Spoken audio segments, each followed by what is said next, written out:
آپ نے کیا فرمایا؟ ناکلو و نشربو حتی یفرقوا بین العباد. فرمایا حشر کا دن ہوگا، جنت میں جائیں گے اور جو ہمارے عاشق ہوں گے ہمارے ساتھ جام پیئیں گے اور ہمارے ساتھ لنگر کھائیں گے. جنت تو یہ ہے کہ حضور کے ساتھ کھایا جائے پیا جائے، یہ مقام. پھر اور اس سے بھی بڑا مقام ہے، اللہ اپنے چاہنے والوں کو، جنت کی کوشش فرمانے والوں کو اپنے مکھڑے کا دیدار کروائیں گے. اہل علم لکھتے ہیں اس وقت جنت کی ہر خوبی، ہر نعمت بندہ حقیر جانے گا اس نعمت کے آگے. آج ہم، میں اور آپ کیا کر رہے؟ اس جیسی نعمت کو چھوڑ کے بیٹھے.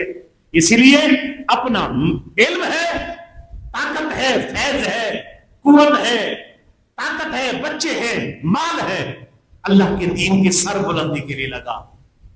جب لگائیں گے تو پھر انشاءاللہ پھر دیکھو آنے والا ہے